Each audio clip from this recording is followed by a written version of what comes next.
عندما رأيت يعني قرى كاملة تتكلم لغة جدتي، يعني صدمت، قلت معناتها هذوما القرى يتكلموا اللغة اللي أنا سمعتها عندي 20 سنة سابقا من عند جدتي. وهنا وقعت لي الصدمة، واكتشفت كما قلت لكم، اكتشفت اللي أنا مانيش عربي. عاشت تونس حرة مستقلة أمازيغية، عاشت تمغزة تمثل.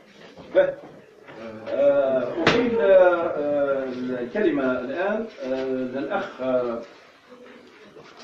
فادي أمين عام أزول فلان. عسلامة ومرحبا بكم مرة أخرى بالأمازيغية، وباش نخاطب الناس الكل بالدارجة التونسية من هذه اللغة، لأن السياسة المتبعة في تونس كانت تجرم وتحرم الحديث بالأمازيغية في الطريق العام.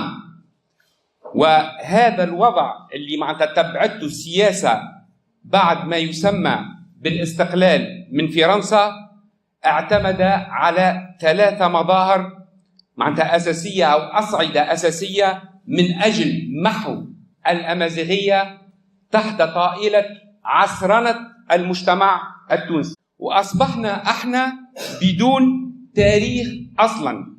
أنا نتذكر وقت كنت صغير، وكل الشعب التونسي يتذكر هذا، أن كانوا يقولوا لنا كنا نعيش في الكهوف وراسنا مقرع وعايشين التخلف والانحطاط، فجاءوا الفينيقيين علمونا الحضارة وجاءوا العرب علمونا الحضارة. إذن في مخكم هي من مجرد الخرافات التي معناتها زرعوها لنا في مخنا. إذن من هنا يعني من هذه معناتها الأطروحة اللي احنا كيفاش يتهمونا اننا بربر واننا همجيين وان كل شيء، واحنا ما محتلين حتى ناس، بل احنا كل الحضارات اللي تتعدى تجي تتعدى علينا. حتى الفوندال اللي هما في اقصى اوروبا جاوا احتلونا. اذن ما نحاولش باش نطول ياسر، طبعا اختصر الوقت لاني نحاول في اكثر شيء ممكن. مازال عندي 5 دقائق. باهي اوكي. نحاول